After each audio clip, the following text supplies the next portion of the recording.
manage to get to the top.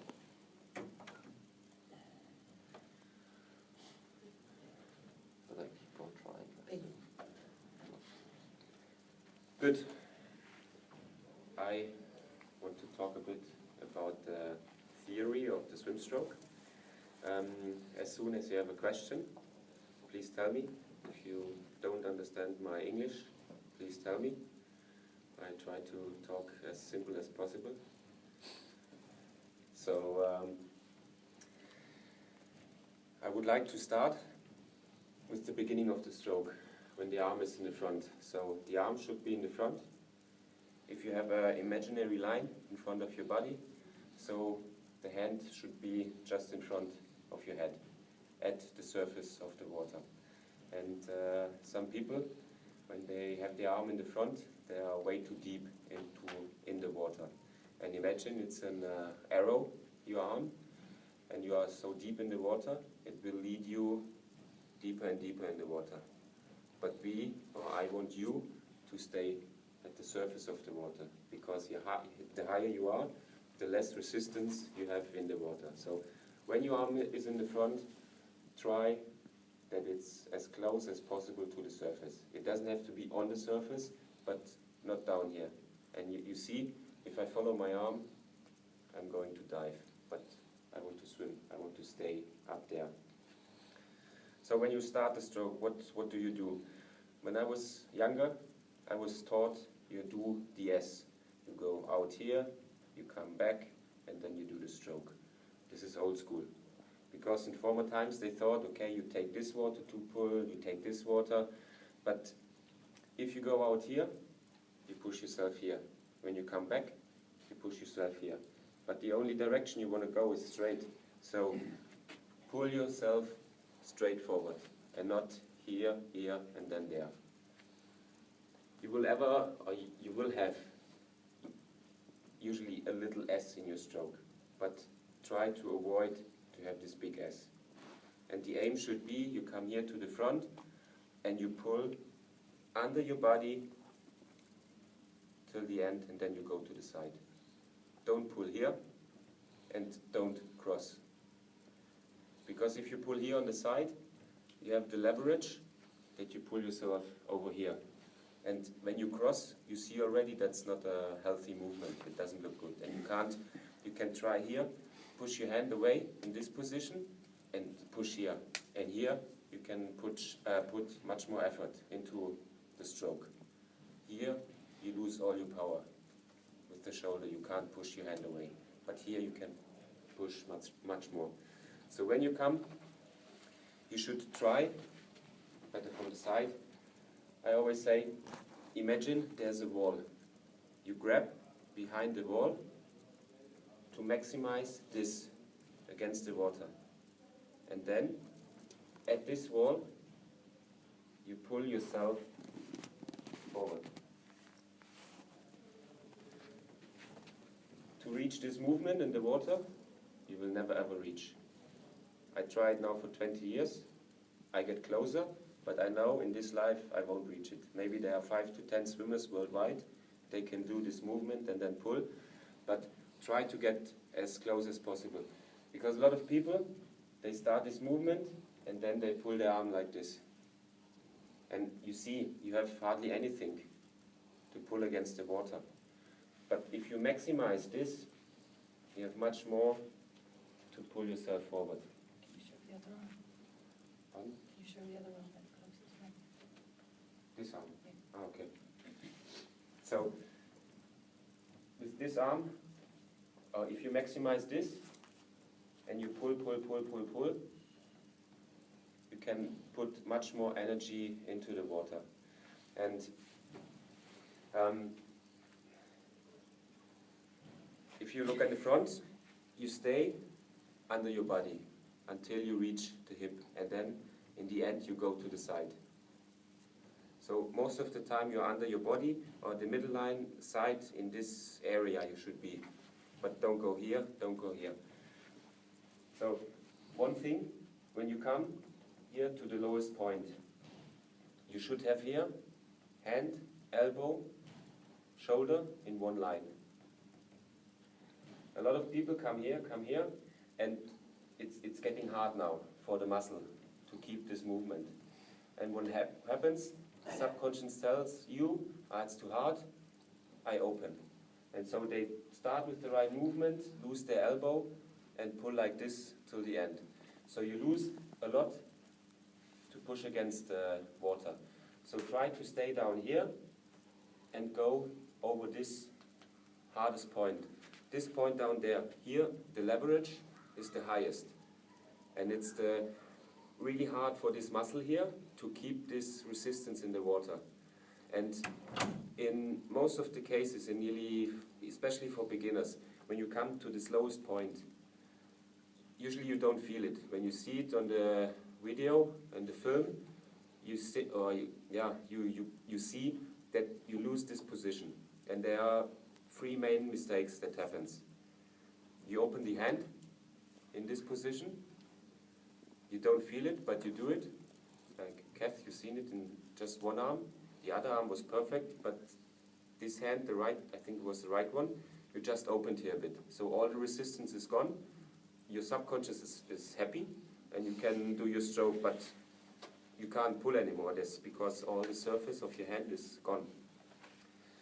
The next mistake is you come down here, and at this point, you shorten the leverage.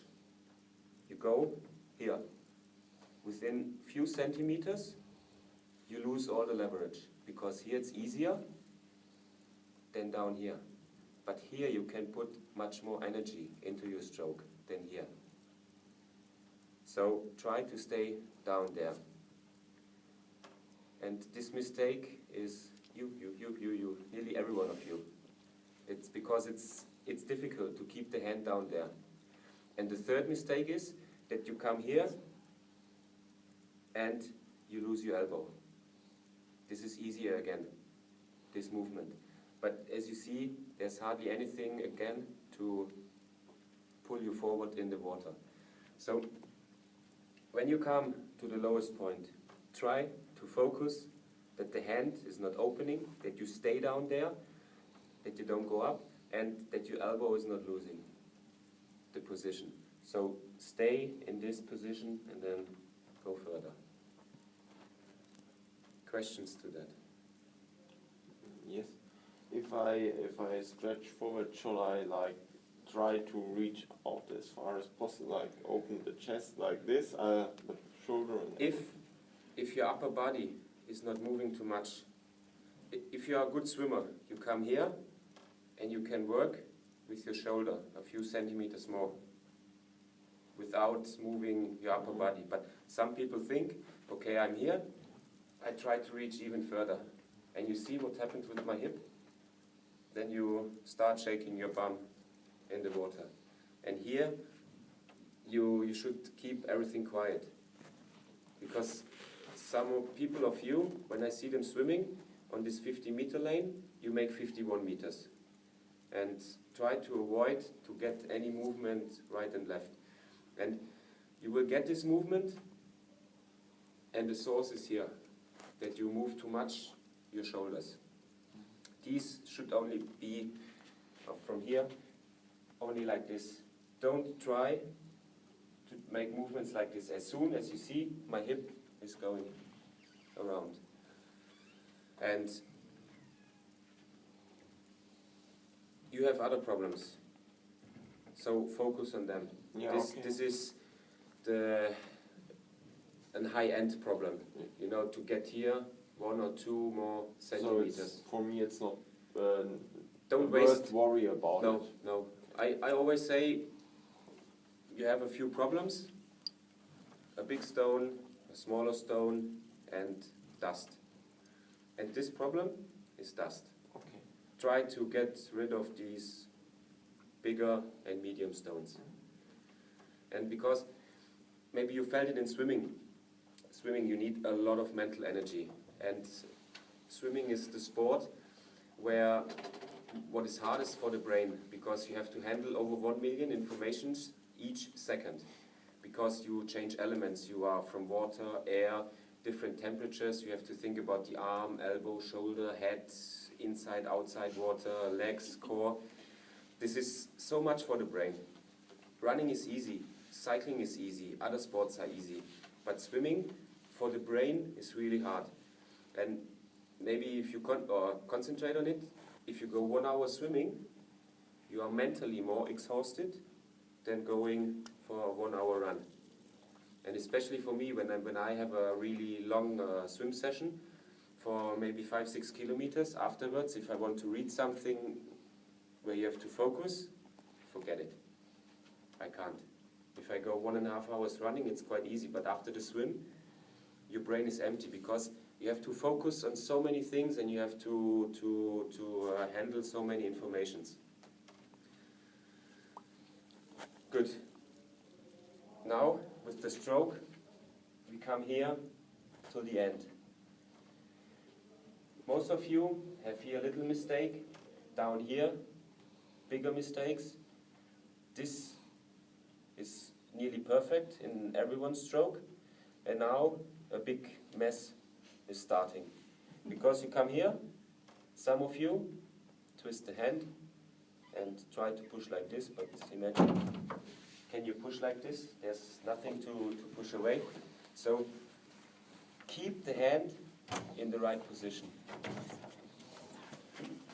So when you come here, you push, push, push, and try that the fingers still go to the ground, and you push here. Many of you come here, twist the hand, or the hand is going up like this, and the last movement is here. But what happens if the last movement is like this? You push yourself down in the water. But I want you to stay as high as possible in the water. So when you come here, most of you even stop here at the bone of the hip, and you have so much more to push. And try to focus on that. And usually, this twisting movement, you don't feel. And I think from 200 people in the last 12 months, 1 person wasn't twisting, did the perfect stroke. And I told you just before, and you thought you don't do it, but you did it. And I told you 10 times in the swim, focus on that.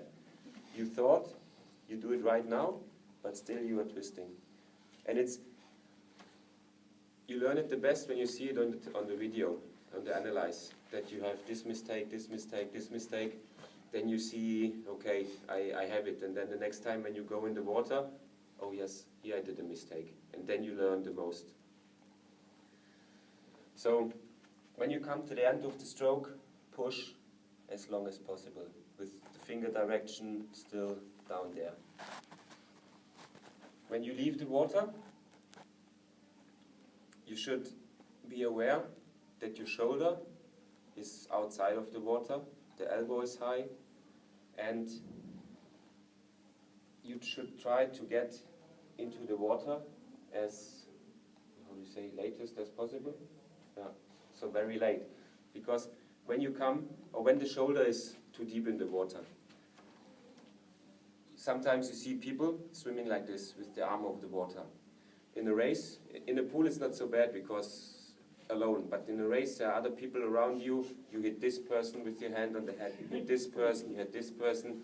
This happens 3-4 times with the same guy, and then you get the punch and you don't know why. So try to learn that you get less enemies in an open water swim, that you have a high shoulder, high elbow. Another reason for it, when you come like this to the front, usually this part of the arm is inside the water. And so all this movement is in the water. So you break yourself. If this is higher, it's just air resistance till the front. So that's the reason why we do a lot chicken wing and finger trails. That you come here with the finger trails, with the high elbow, high shoulder to the front. Or the chicken wing, high elbow, high shoulder to the front. That you don't break yourself in the water. And another benefit is you come into the water in the right position. I just had an example. You come here in the water, just after your head, or sometimes people beside their head. So what happens? You go really fast down.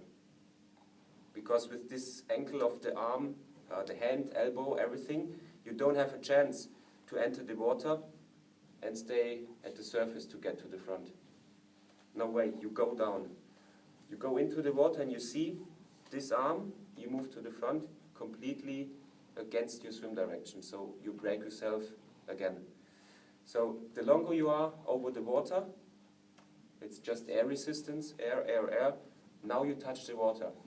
And now you can see, even if I want to now, I can't go deep. I can't, because I don't have the possibilities here to go down. So I will stay up there. When I come in here, automatically I go down and then to the front. But you don't come in with a totally straight arm. Yeah. To be in. So, chicken wing and finger trail. You have the benefit, high elbow, high shoulder, and you get into the water at the right position, not too early. And try to get into the water just on the line along your head, or maybe a bit beside of it. Don't come in here and do not cross. Because as soon as you cross, you hit with your shoulder the head, like my friend here is doing all the time, hitting his head, and you see what happens. You said you fixed it. Pardon? You told me you fixed that. You did it the first day. And when you get tired, then you start again to hit yourself with the shoulder. With the high elbow, though, with a wetsuit, it's a bit more constrictive. So with the old wetsuits. But the newer ones, they are so flexible. it should be the same as a pool swim. Yeah, it's and even if you practice all the time the chicken wing. For example, you swim like this now. Now you practice the chicken wing. You won't reach this part, but you come from here, day by day, week by week, a bit higher. And so before with the wetsuit you came even lower, and now if you come higher here and the wetsuit is disturbing you a bit, you come lower. You will reach a higher level. And do it as often as possible. The higher it is, the less resistance you get, the better point you find into the water. And then you should practice with your wetsuit, that you get used to the resistance